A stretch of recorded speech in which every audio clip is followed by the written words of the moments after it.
Hello दोस्तों, नमस्कार। स्वागत है आपका रिटेल ट्रेडर यूट्यूब चैनल पर। दोस्तों, आज हम बात करने वाले हैं ट्रेडिंग के 3 सोल्जर्स की: कैंडलस्टिक्स, इंडिकेटर्स और प्राइस एक्शन के बारे में। बहुत सारे ट्रेडर्स इन 3 चीजों से अपना गेम जीतते हैं या हारते हैं, लेकिन इन तीनों चीजों को समझने का एक नया तरीका मैं आज आप सबके साथ शेयर करने वाला हूं। रेडी हो? चलो शुरू करते हैं। चलिए दोस्तों, फिर बात करते हैं हमारे आज के वीडियोस की 3 एजेंडा पॉइंट्स की। सबसे पहले we will see some basic information about indicators, candlesticks and price action. फिर हम और डिटेल में इन तीनों चीजों को समझने की कोशिश करेंगे और फाइनली क्रिकेट की एनालॉजी के साथ हम उनके बारे में जानेंगे। तो सबसे पहले कैंडलस्टिक्स। दोस्तों, हर एक कैंडल एक छोटी सी कहानी बताता है। उस टाइम पीरियड में बायर्स और सेलर्स के बीच क्या हुआ, ये हमें कैंडलस्टिक्स के थ्रू पता चलता है। एक कैंडल हमें दिखाती है ओपन, हाई, लो और close price for a specified time period. अगर कैंडल ग्रीन है तो मतलब है प्राइस ऊपर गया, और अगर कैंडल रेड होती है तो इसका मतलब है प्राइस नीचे गया। और उसका साइज और विक हमें यह बताता है कि बायर्स ज्यादा स्ट्रांग थे या सेलर्स। अब बात करते हैं इंडिकेटर्स के बारे में। ये वो टूल्स होते हैं दोस्तों जो प्राइस या वॉल्यूम का डेटा हमें दिखाते हैं। इंडिकेटर्स हमें हेल्प करते हैं ट्रेंड, मोमेंटम और मार्केट की स्ट्रेंथ समझाने के लिए। इसके एग्जांपल्स है मूविंग एवरेजेस, आरएसआई और एमएसीडी। ये सब हमें बताते हैं कि मार्केट किस डायरेक्शन में मूव कर रहा है या किस डायरेक्शन में मूव कर सकता है। और फाइनली दोस्तों, प्राइस एक्शन। दोस्तों, प्राइस एक्शन एक ऐसा अप्रोच है जहां हम सिर्फ प्राइस मूवमेंट देखते हैं बिना किसी इंडिकेटर के। यहां फोकस होता है सपोर्ट, रेजिस्टेंस और ट्रेंड लाइंस देखना। और सबसे इंपॉर्टेंट, प्राइस एक्शन हमें बताता है कि मार्केट पर किसका कंट्रोल है, बायर का या सेलर का। तो दोस्तों, थोड़ा और डिटेल में समझते हैं कैंडल स्टिक्स को। अगर आप ट्रेडिंग में नए हो तो सबसे पहले जो कंसेप्ट आपको समझना चाहिए वो है कैंडल स्टिक्स। ये ट्रेडिंग का फाउंडेशन है और एक तरीके से सबसे basic form of technical analysis भी है। तो उसके बेसिक्स के बारे में हम लोग थोड़ा विस्तार से जानने की कोशिश करते हैं। कैंडलस्टिक्स बेसिकली हमें बताते हैं कि किसी एसेट का, किसी स्टॉक का प्राइस एक सर्टेन टाइम पीरियड में कैसे मूव हुआ, ओपन कहां हुआ, हाई और लो क्या था और क्लोजिंग कहां पे हुई। हर एक कैंडल एक कहानी बताता है, बायर्स और सेलर्स के बीच के एक छोटी सी बैटल की कहानी। अगर उस बैटल का रिजल्ट हमें जानना है तो हम कैंडल की क्लोजिंग प्राइस को देखते हैं। अगर प्राइस हाई के पास क्लोज होता है तो बायर्स जीते। अगर प्राइस लो के पास क्लोज होता है तो मार्केट पर सेलर्स का कंट्रोल था। जो दूसरा इंपॉर्टेंट पॉइंट हमें समझता है कैंडल से, वो है time frame and objectivity. Candles her time frame पे बनती है। इसका मतलब आप छोटे ट्रेडर के लिए या छोटे ट्रेड के लिए भी इन्हें देख सकते हो या लॉन्ग टर्म ट्रेंड के लिए भी इनको रेफर कर सकते हो। और सबसे अच्छी बात, कैंडलस्टिक को समझने के लिए ज़्यादा नॉलेज की ज़रूरत नहीं होती। ये एक सिंपल तरीका है मार्केट की मूवमेंट को समझने का, और उसका इंटरप्रिटेशन भी काफ़ी हद तक ऑब्जेक्टिव होता है। यानी ये सबसे आसान तरीका होता है जो सबके लिए सेम इंटरप्रिटेशन देता है।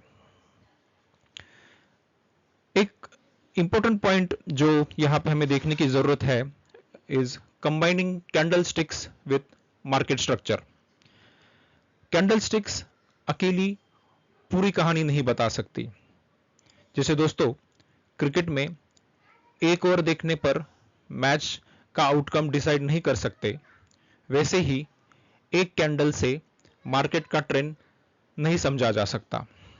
जब आप कैंडलस्टिक्स को ओवरऑल मार्केट स्ट्रक्चर के साथ कंबाइन करते हो, सपोर्ट, रेजिस्टेंस और ट्रेंड के साथ उसको कंबाइन करते हो, तब मिलती है रियल क्लैरिटी।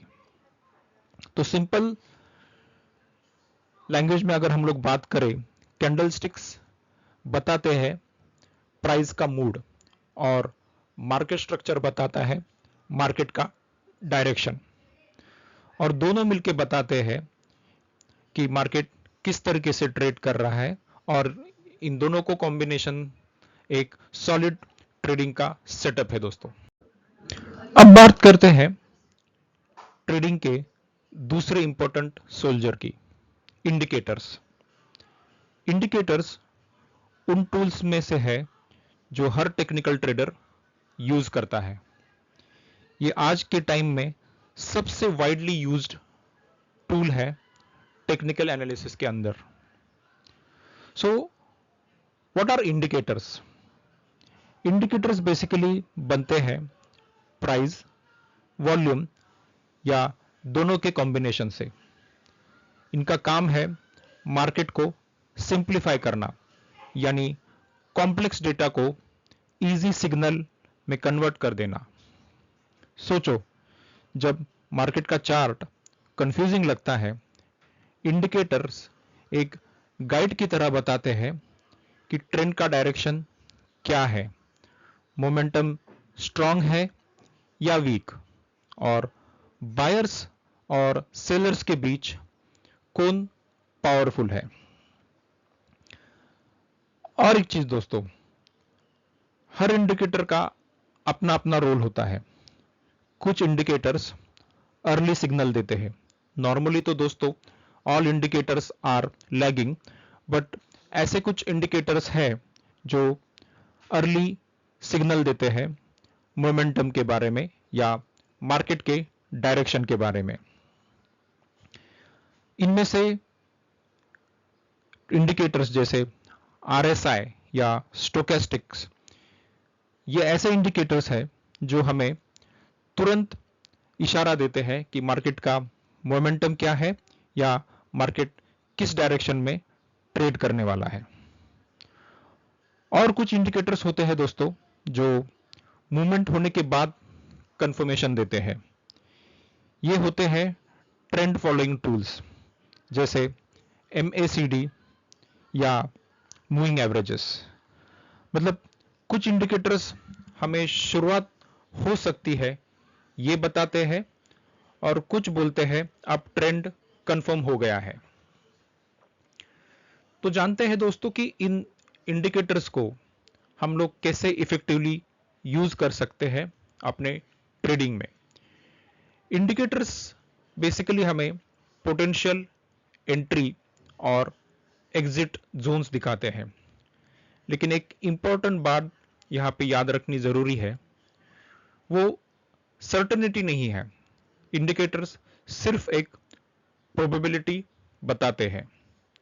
ये टूल्स चार्ट्स पे लगाना इजी और डिसीजन मेकिंग भी काफी ऑब्जेक्टिव बन जाता है। मतलब इमोशंस कम लॉजिक ज़्यादा। लेकिन बेस्ट रिजल्ट तब मिलते हैं जब आप इंडिकेटर्स को प्राइस एक्शन और मार्केट स्ट्रक्चर के साथ कंबाइन करते हो। तब आपको मिलती है एक बैलेंस्ड और कॉन्फिडेंट ट्रेडिंग सेटअप। तो दोस्तों, इंडिकेटर्स आपके ट्रेडिंग जर्नी के असिस्टेंट टूल्स है जो प्राइस की कहानी क्लियरली समझाते हैं। लेकिन याद रखिए, इंडिकेटर्स आपका गाइड हो सकता है, ड्राइवर नहीं। अब आते हैं हमारे तीसरे और आखिरी सोल्जर्स के बारे में, वो है प्राइस एक्शन। दोस्तों, ये है ट्रेडिंग का कोर फाउंडेशन, जहां हम फोकस करते हैं सिर्फ और सिर्फ प्राइस मूवमेंट पर। यहां कोई इंडिकेटर नहीं, कोई एक्स्ट्रा सिग्नल नहीं, सिर्फ चार्ट, प्राइस और आपका ऑब्जर्वेशन। तो बेसिकली दोस्तों, प्राइस एक्शन का मतलब होता है प्राइस का रियल टाइम बिहेवियर समझना। ये डिपेंड करता है चार्ट्स के patterns, swing highs and swing lows पर या ट्रेंड लाइन पर। इन तीनों के थ्रू आप आइडेंटिफाई कर सकते हो मार्केट ट्रेंडिंग है या साइडवेज है। अगर ट्रेंडिंग है तो मार्केट किस डायरेक्शन में ट्रेंड कर रहा है और पॉसिबली उसमें रिवर्सल कब आ सकता है। और सबसे बड़ी बात यह है कि प्राइस एक्शन का डेटा लैग नहीं करता, ये रियल टाइम होता है। मतलब आप मार्केट को उसी मूवमेंट में देख रहे होते हैं जब एक्शन चल रहा होता है। Price action is therefore not an lagging indicator. And why does this matter? क्योंकि दोस्तों, प्राइस एक्शन हर टाइम फ्रेम और हर इंस्ट्रूमेंट पे काम करता है, चाहे आप इंट्राडे ट्रेडर हो या स्विंग ट्रेडर हो। लेकिन एक चीज जरूरी है, प्रैक्टिस और स्किल। जितना ज्यादा आप चार्ट्स ऑब्जर्व करते हो, उतना ही आपका रीडिंग सेंस प्राइस एक्शन के बारे में डेवलप होता है। ये एक आर्ट है जो सिर्फ सीखने से नहीं, देखने और फील करने से आता है। प्राइस एक्शन अपने आप में पावरफुल है, लेकिन जब आप इसे कैंडल स्टिक्स और की लेवल्स के साथ कंबाइन करते हो तो ट्रेडिंग एक साइंस से आर्ट बन जाता है। कैंडल स्टिक्स आपको मूवमेंट बताती है, इंडिकेटर्स आपको सिग्नल देता है और प्राइस एक्शन आपको समझाता है कि मार्केट के पीछे ट्रेडर्स की या मार्केट पार्टिसिपेंट्स की क्या साइकोलॉजी है। तो दोस्तों, ये थे हमारे 3 सिपाही, the 3 soldiers of trading: candlesticks, indicators और प्राइस एक्शन। इन तीनों का कॉम्बिनेशन देता है क्लैरिटी, कॉन्फिडेंस और consistency. The last agenda point हम समझने की कोशिश करेंगे कैंडलस्टिक्स के बारे में विद एग्जांपल ऑफ क्रिकेट। यहां पे हम लोग समझने की कोशिश करेंगे कि क्यों candlestick alone can not be something on which you can rely for trading. हम एग्जांपल के साथ देखते हैं इंडिया वर्सेस पाकिस्तान का सेकंड ओडीआई जो कराची में खेला गया था अराउंड 1997। तो वहां पे मैच काफी रोमांचक रहा और इंडिया को जीत के लिए एक ओवर में 8 रन की जरूरत थी, यानी 8 रन पर over, with Pakistan needing 2 wickets to win. Bowling के लिए पाकिस्तान के मिस्टर सकलिन मुश्ताक थे और इंडिया के मिस्टर राजेश चौहान अपनी इनिंग की पहली गेंद फेस कर रहे थे। तो क्या लगता है दोस्तों, who will win the match, India और पाकिस्तान? तो ऑड्स की अगर हम लोग बात करते हैं तो डेफिनेटली ऑड्स फेवर्ड पाकिस्तान। लेकिन राजेश चौहान ने अपने पहले ही बॉल जो उन्होंने सकलिन मुश्ताक का फेस किया उस पे एक सिक्सर मार दिया, उन्होंने एक सिक्स मारा पहले बॉल पे। Who will win the match now? क्या लगता है दोस्तों? ऑड्स नेचुरली इंडिया को फेवर करते हैं और इंडिया ने ये मैच जीत भी लिया। तो चलिए समझने की कोशिश करते हैं इस एग्जाम्पल को ट्रेडिंग में। Rajesh Chauhan, Mr. Rajesh Chauhan here was that candlestick pattern that signaled, उन्होंने जो पहली गेंद पे जो छक्का मारा वो एक सिग्नल था कि India might win this match. जो ऑड्स पहले पाकिस्तान को फेवर कर रहे थे वो सडनली शिफ्ट हो गए इंडिया की तरफ। लेकिन इसी एग्जाम्पल को या इसी सिचुएशन को थोड़ा अलग तरीके से क्रिएट करते हैं। What if India needed 80 runs from 60 balls, that is 8 run per over, जैसा हमारे एग्जाम्पल में या एक्चुअल में हुआ था, और पाकिस्तान को 2 विकेट की जरूरत थी। हमारे एक्चुअल एग्जाम्पल की तरह मिस्टर राजेश चौहान ने यहां पे भी पहले बॉल पे छक्का जड़ दिया। Does the odd change in India's favor now? Rajesh Chauhan का छक्का 1997 के मैच में कैंडल स्टिक था। अभी भी उन्होंने अपनी इनिंग के पहले बॉल पे छक्का मारा।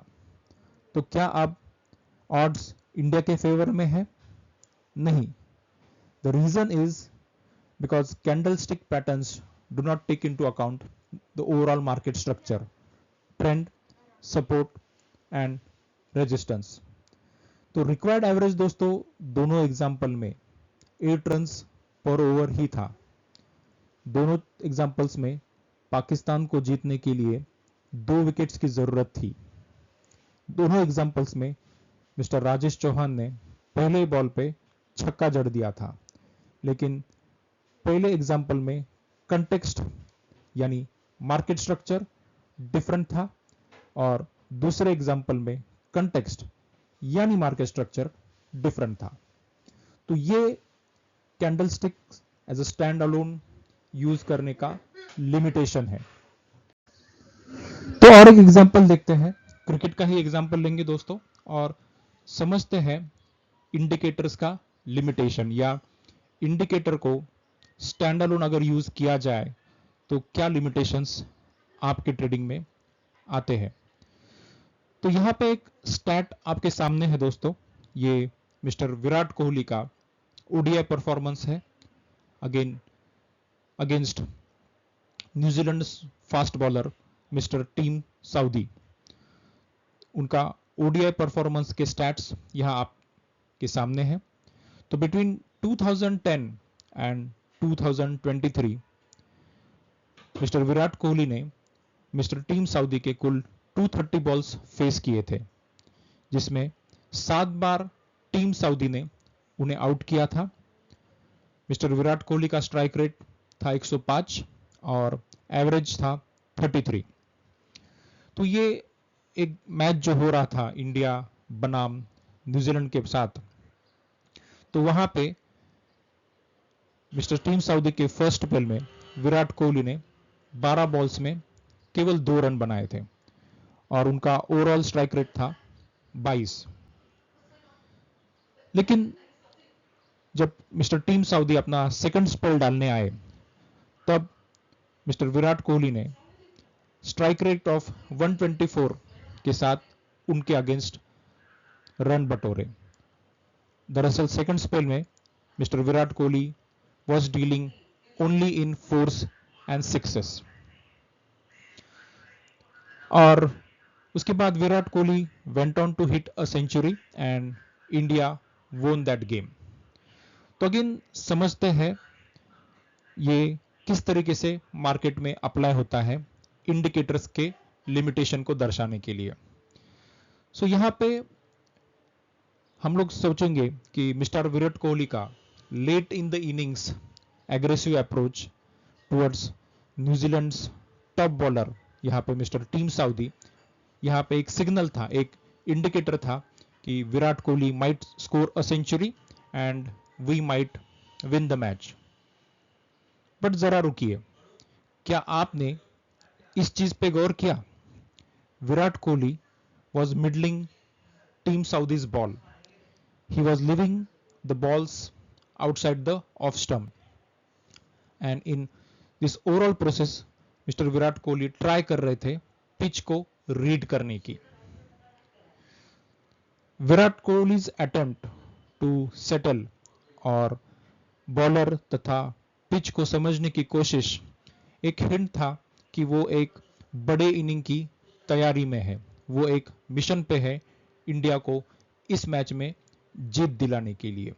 सो इवन बिफोर उन्होंने अपना एग्रेसिव मोड ऑन किया, उससे पहले ही एक हिंट था हमें कि विराट कोहली एक रेस्पॉन्सिबल इनिंग या पारी खेलने वाले हैं जिसका प्रोबेबिलिटी फेवर करेगा इंडिया को मैच जीतने के लिए।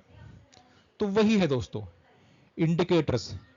यहां पे Virat late in the innings aggressive approach एक लेट सिग्नल था कि इंडिया ये मैच जीत सकता है। लेकिन हम लोग अगर ओवरऑल मिस्टर विराट कोहली के अप्रोच को देखें इस मैच में, तो काफी पहले ही हमें पता चल जाता था कि India might have higher probability of winning this match. The point जो हम लोग यहां से लेके जा सकते हैं, एक समझ सकते हैं, वो ये है कि इंडिकेटर्स मोस्टली लैग करते हैं। वो सिग्नल देने से पहले काफी सारा ट्रेंड ऑलरेडी कंप्लीट हो चुका होता है दोस्तों। और फिर से दोस्तों हमारा खास दोस्त हम साथ है और वो हमें कुछ इंपॉर्टेंट पॉइंट्स समझने की कोशिश कर रहा है। So first is accuracy versus delay. Indicators आपको एक्यूरेसी देते हैं लेकिन थोड़ा डिले होता है उसमें, they are lagging. Price action आपको स्पीड देता है लेकिन कभी कभी प्राइस एक्शन भी कैंडलस्टिक्स और इंडिकेटर्स की तरह फॉल्स सिग्नल दे सकता है। मार्केट में कोई भी टूल परफेक्ट नहीं है, हर एक अप्रोच का अपना टाइमिंग और एक्यूरेसी का बैलेंस होता है। रियल सक्सेस तब मिलती है जब यह समझता है कि कब एक्यूरेसी जरूरी है और कब स्पीड इंपॉर्टेंट है। ट्रेडिंग में हर डिसीजन एक टाइमिंग का गेम है और वही बैलेंस आपको कंसिस्टेंट बनाता है। Second point, simplicity versus complexity. Market दोस्तों सिर्फ कॉम्प्लेक्स लगता है लेकिन एक्चुअल में प्रॉफिटेबल ट्रेडिंग सिंपल होती है।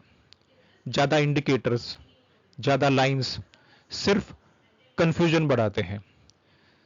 सिंप्लिसिटी का मतलब ये नहीं कि इजी है, सिंप्लिसिटी का मतलब यहां पे है क्लैरिटी। एक क्लीन चार्ट, एक क्लियर प्लान और एक डिसिप्लिन माइंडसेट, यही है सबसे बेस्ट और बढ़िया strategy. The third important point, adaptability.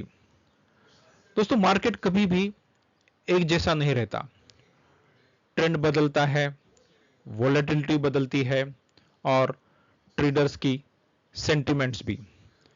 एक सक्सेसफुल ट्रेडर वो होता है जो अडेप्ट करना जानता है, कब एग्रेसिव होना है, कब डिफेंसिव रहना है।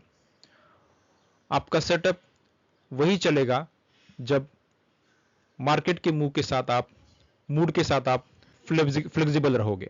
रिमेंबर, अडेप्टेबिलिटी इज सर्वाइवल और ट्रेडिंग में सर्वाइवल ही विक्ट्री है। तो दोस्तों फाइनली याद रखो, ट्रेडिंग में एक्यूरेसी, सिंप्लिसिटी और अडेप्टेबिलिटी तीन पिलर्स है जो आपको हर मार्केट फेज में गाइड करेंगे। चार्ट्स बनते रहेंगे, पैटर्न्स आते जाते रहेंगे, लेकिन माइंडसेट अगर स्टेबल है तो सक्सेस गारंटीड है। तो दोस्तों इसी के साथ इस वीडियो को मैं यहीं पे ख़त्म करूंगा। आप सबसे विदा लेना चाहूंगा। Until we meet again for the next video, तब तक trade smart, think clear and stay adaptable. और finally, happy learning to all of you. Let's learn and grow together. अगर आपको इस वीडियो से फायदा हो रहा है तो प्लीज लाइक करें, शेयर करें और सब्सक्राइब करें रिटेल ट्रेडर यूट्यूब चैनल को। Until then, this is retail trader signing off.